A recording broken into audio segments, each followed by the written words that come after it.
Chapter 20 Hell on Earth. Hades and Hell materialize outside a biker bar in the Mission District. This was a particularly dangerous part of town, one that the Hells Angels ruled. They take stock of their surroundings. Litter, cigarette butts, used needles. Not all that different from Hell. Hades noted that they might actually like it here. Two Harleys pull up alongside them.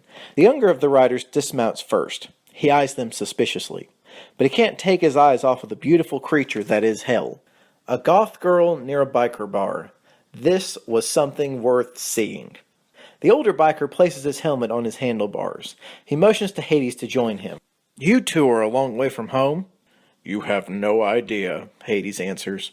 The older biker, whom Hades will come to know as Doc, is coarse. You're sort of a pretty boy to be bringing a girl to a place like this. You lose a bet or something? Doc is filthy, unwashed with tobacco breath. What could have been last night's meal still hangs prominently in his scraggly beard. Hades is unsure what to make of him. Certainly, a god of the underworld would find solace among Earth's refugees. No bet, Hades says. Just got here. Doc notices his friend chatting up Hell. This younger biker is known as Groom because he passed out during what was supposed to be his wedding. Heroin will do that to you. Let's go and get you a drink, Doc says. Just don't get mad if you don't get out of here alive. I think I can handle myself. Doc breaks into laughter. We'll see about that. Hades and Hell are escorted into the bar by Doc and Groom. The place is packed, full of criminals and parolees. Hades takes note that the crowd does not part upon his arrival. Do they have no respect on Earth? Do they not recognize him for the god he is? Doc has no such problems. Everybody wants to talk to him. When'd you get out? A scruffy biker asks. Just a few days ago.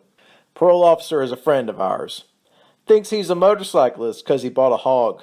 Won't give me any trouble as long as I stay off the hard stuff. The biker grins. Only the finest whiskey for you, my friend. Gentleman Jack all around.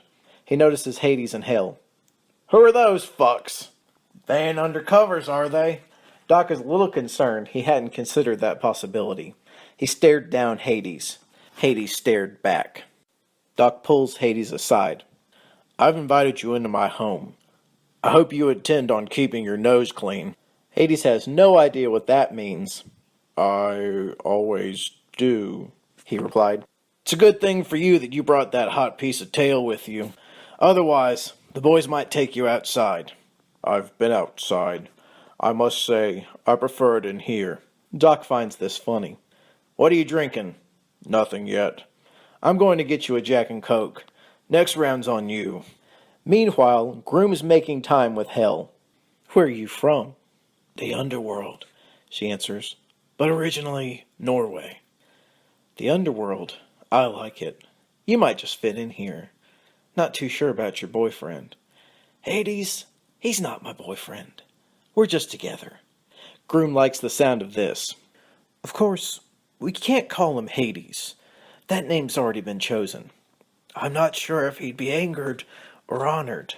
Groom looks over at Hades. Believe me, the Hades I know would kick his arse all the way to the tenderloin. Groom decides he wants to get Hell really drunk and see where that leads. You want a shot of tequila? I'm sure whatever you're having will be fine. Groom heads off to the bar. During this time, Hell catches a glimpse of herself in the mirror. No longer is she wearing two faces. The skull half has vanished, replaced by a replica of the beautiful side. She could not be happier. A few minutes later, he returns with 2 double Jose Cuervos and a shaker of salt. He passes Hell a lime. What am I supposed to do with this? She asks. Groom thinks for a moment. They're called body shots. Wet your neck and sprinkle the salt on it, and hold the lime between your teeth. She does as instructed. Groom licks her neck, drinks his shot, and takes the lime from Hell's mouth. She rather likes this little mortal ceremony. Now you do me, Groom says. Hell licks the salt off his sweaty skin. She lifts up her glass and downs the shot, but she starts coughing uncontrollably, leaving Groom hanging with the lime in his mouth. Groom tosses the lime over his shoulder. Not a tequila girl, I take it. I've drank some terrible things in my lifetime, but this is by far the worst. It does taste pretty terrible, but it does get you good and drunk. Hale frowns. So does Meade. Meade? Never mind. What is that mechanical stallion you rode in on? It looks like fun. It takes Groom a few seconds to realize what she's talking about. The motorcycle? That's a hog. An HD Dyna. Best bike on the planet. I see. Where does one acquire a hog? Groom is actually a little embarrassed about the story behind it. My stepdad's in prison. He sorta loaned it to me. But I take really good care of her, so no worries. Can you teach me to ride one? Sure, darling. You say when. Now. It turns out that Hades likes Jack and Cokes. The sweetness followed by the bite really warms him up. He is enjoying Doc and his friends, oblivious to the fact that they are planning on beating him up and robbing him. Here's to Hades, Doc toasts. I don't know where you came from, but we're glad you showed up. Hades is a little drunk by now. The liquor hits his system harder than he is used to. The other bikers plot. They will soon take Hades outside. He'll be drunk and helpless. Whatever cash he has on him will belong to them. They introduce Hades to a drink known as a kamikaze. Vodka, triple sec, and rosé's lime juice. It is sweet and appears to have no taste of alcohol. Hades drinks 3 more. He starts to see double. Hell is outside with Groom. He lights a cigarette and offers the pack to Hell. She observes him and puts it in her mouth. He lights it for her with a butane lighter. She is amazed at how easily he produces a flame. She takes her first drag of a cigarette.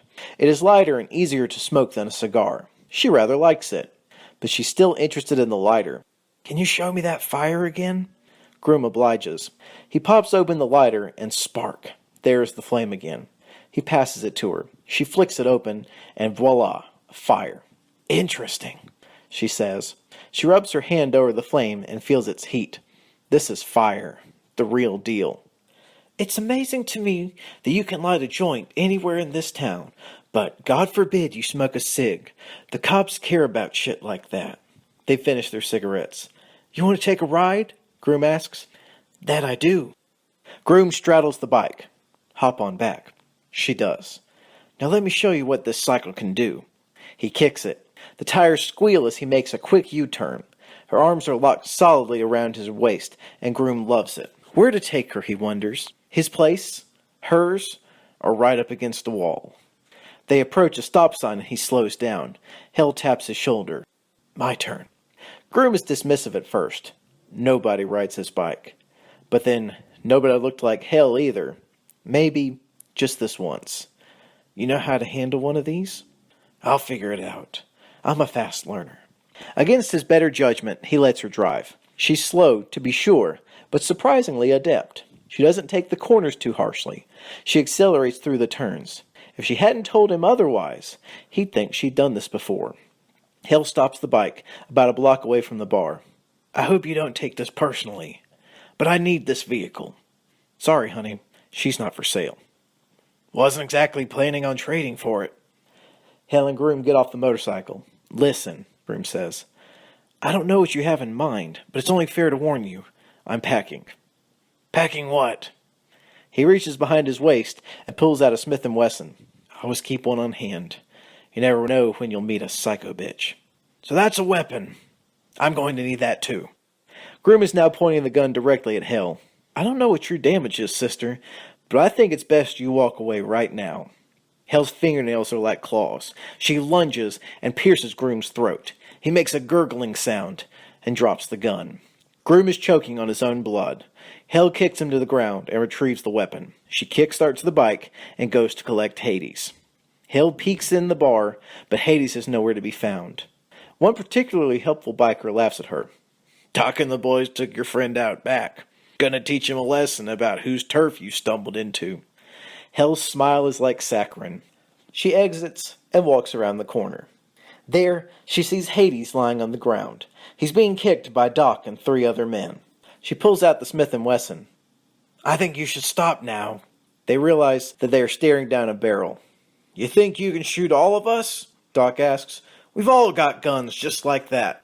She pulls the trigger and shoots Doc in the knee. He falls down, squawking in pain. The remaining 3 pull out their weapons. You shouldn't have done that, little girl. Time to pay the piper. Hale doesn't blink. She quickly shoots two of the other men in the chest. They fall to the ground, mortally wounded. The last man standing is in a bit of shock. Still, he stands his ground. He prepares to fire on Hill, but he is pulled by the jacket from behind. Hades has dragged him to the ground. The man has dropped his gun, but has another weapon in his arsenal. He flicks open a switchblade and attempts to stab Hades with it. He misses. Hades grabs the man's wrist with such force that it dislocates.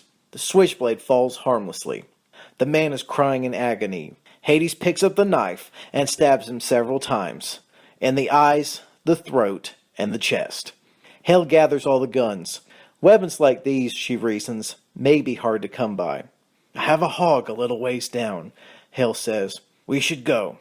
You mean that mechanical horse? Yes, but let's call it a hog, like the locals do.